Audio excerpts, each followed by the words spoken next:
Do you know who I am? I ran into my sister who stole my doctor fiancé over a decade ago. As soon as we saw each other, she and her husband, who married a poor person, looked down on me. When my husband stood up for me, Ronnie, with a condescending look, said this to us. My husband, faced with my sister and her husband's disdain, retorted, "And who do you think I am?"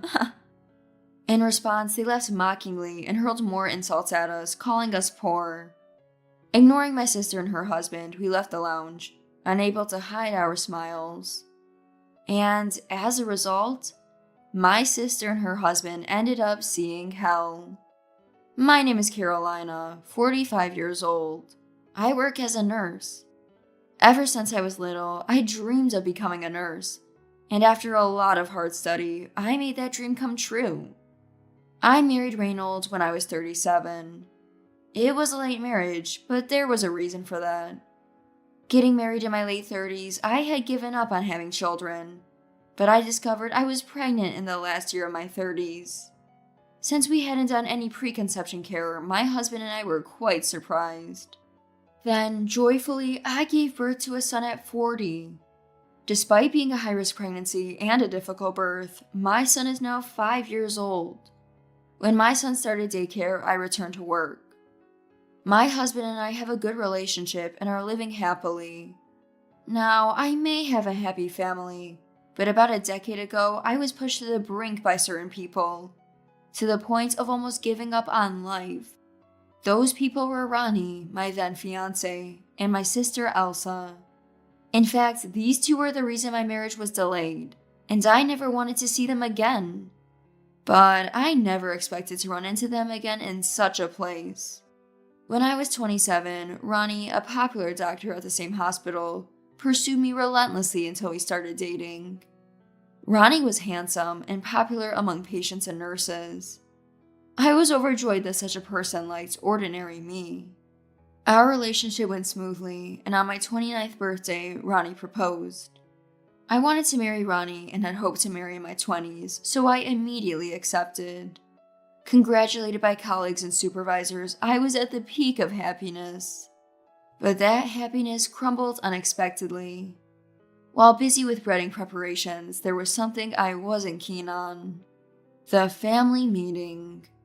I wanted to meet Ronnie's family, but dreaded introducing him to mine, especially my sister Elsa. There's only one reason. It's someone you never want to meet again. Elsa is 2 years older than me, and we've always had a bad relationship. The reason we as sisters don't get along is because Elsa has a difficult personality. Elsa is strikingly beautiful and has always been popular with men. But she often ridiculed others, comparing them to her looks, and even stealing their partners. She was disliked by other girls, and to my knowledge had no female friends. Also, I was no exception, and Elsa made fun of me and looked down on me. "You're really not cute. I can't believe you're my sister. I feel so sorry for you." She constantly mocked me too, belittling my appearance. I was afraid Elsa would steal Ronnie. So I wasn't positive about the family meeting. But I couldn't avoid it, so I reluctantly went ahead. Surprisingly, Elsa behaved and attended quietly. After successfully finishing the meeting with my family, only the meeting with Ronnie's family remained. On the day of the meeting, Elsa called.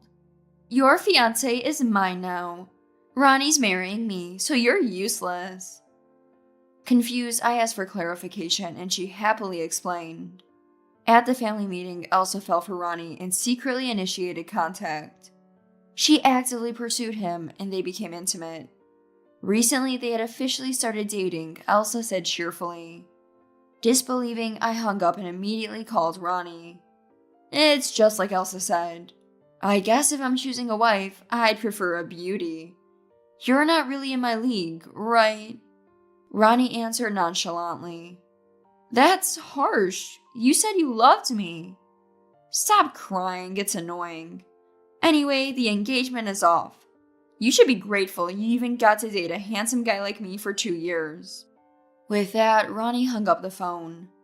Just as I feared, my sister Elsa had stolen my fiancé and my marriage was off. That was about 10 years ago. After that, the engagement with Ronnie was broken, and I decided to cut ties with Elsa. Working in the same place as Ronnie, where our engagement had been known, made me feel incredibly uncomfortable. Unable to mentally cope with working alongside my ex-fiancé, I quickly resigned and took a job at another hospital. I wanted nothing to do with Elsa and Ronnie, but they seemed to enjoy harassing me, like sending wedding invitations to my parents, or deliberately sending me pictures of Elsa in her wedding dress. It was enough to push me to the edge. I spent days crying and even sought psychiatric help, fearing I would break. To cut ties with Elsa, I changed my contact information and stopped communicating with my parents. As a result, I gradually regained my spirit and returned to my previous lifestyle. The new hospital where I re-employed was significantly larger than the previous one, with so much to learn that I had no time to think about Elsa and Ronnie.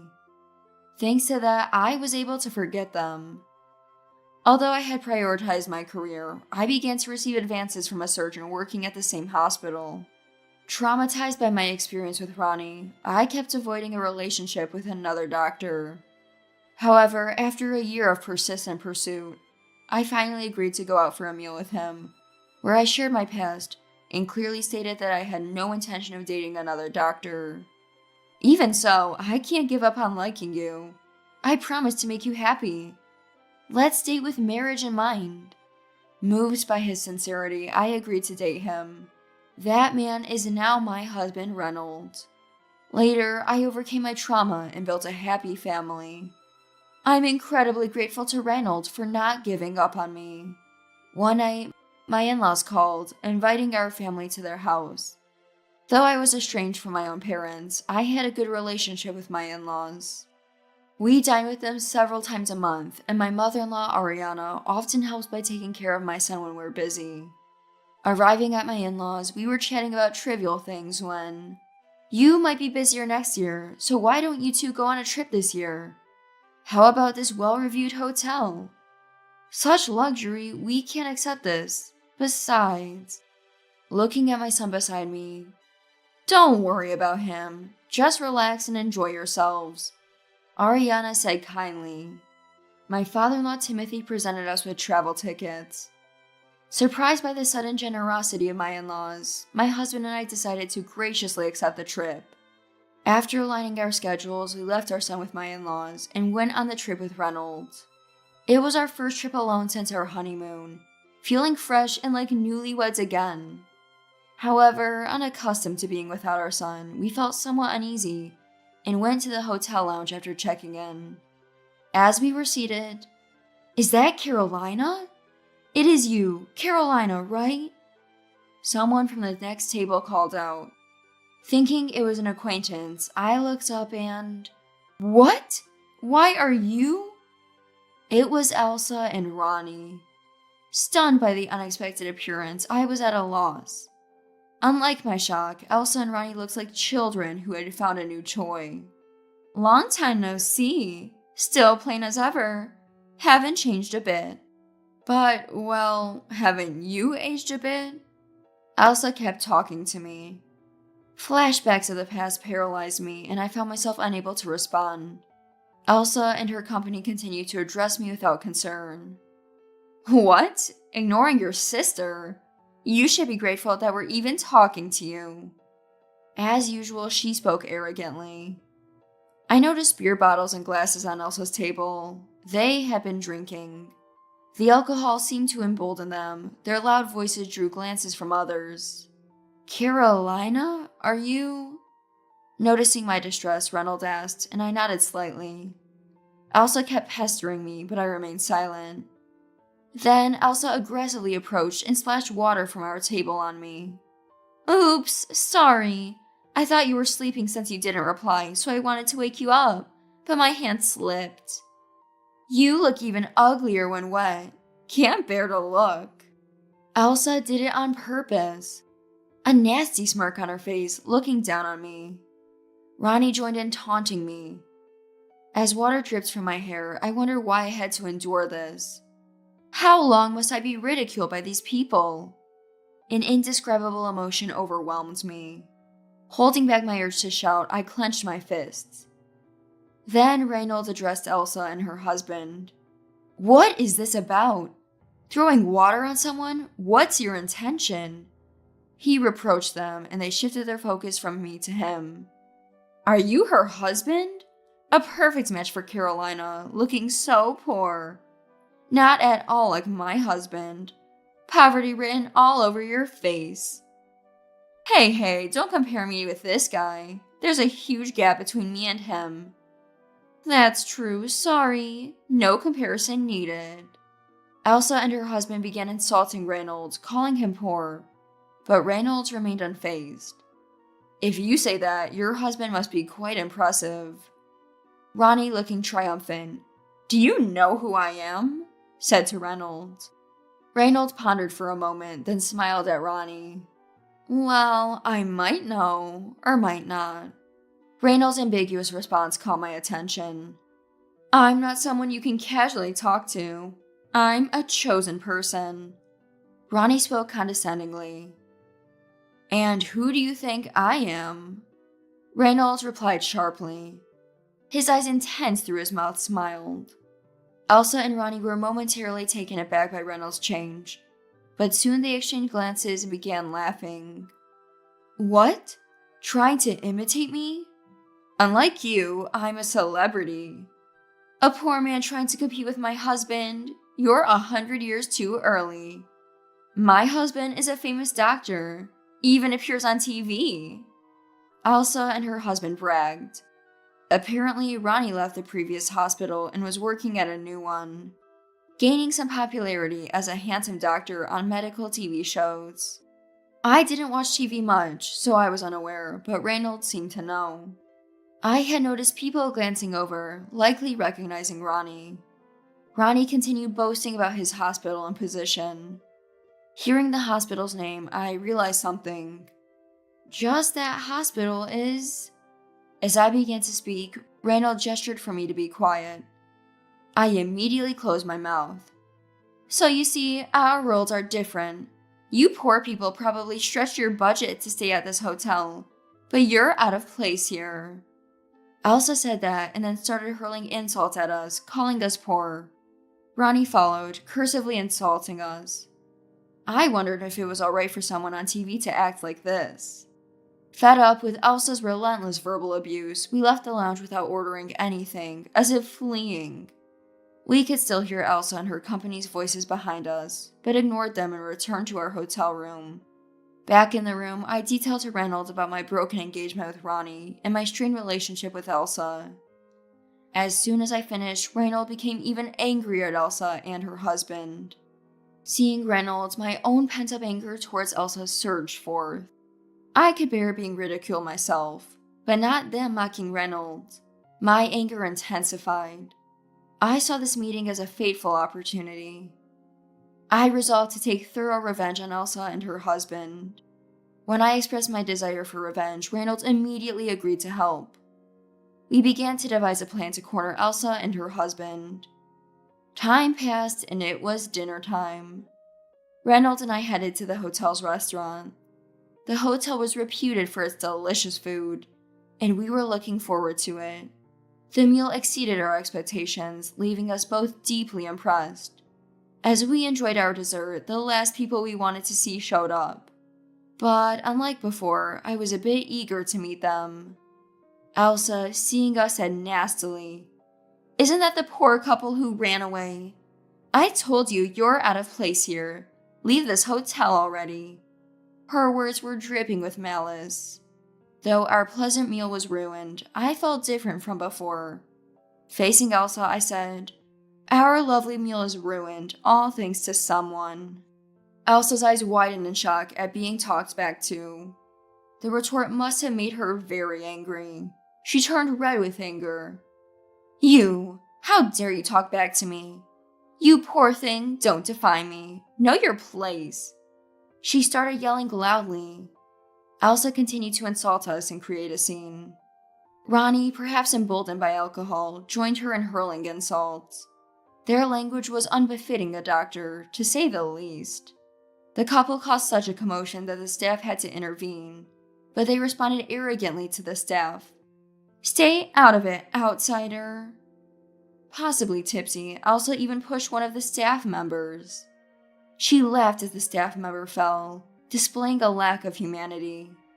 Elsa keeps bragging about her husband being great, but he's just on TV, right? Besides, it's your husband who's great, not you. Stop making such embarrassing boasts. Shut up, you're just jealous because your husband isn't praiseworthy. That's why I hate dealing with lowly people. I have plenty to praise about my husband. If we're talking levels, I think my husband is above Ronnie. I told Elsa and her husband that, and they burst out laughing as if they thought I was insane. So I decided to reveal a certain fact to Elsa and her husband. You know, Ronnie, you should at least remember the name of the director of your hospital, especially if you hold a position there. I said this, and the couple seemed confused by my words. There's no way we'd fall for such a lie. The next director of our hospital is already decided to be the current director's son, who's currently training at another hospital. They said this to us. Then, looking at Reynolds' face. With that face, being a doctor is impossible. Stop lying.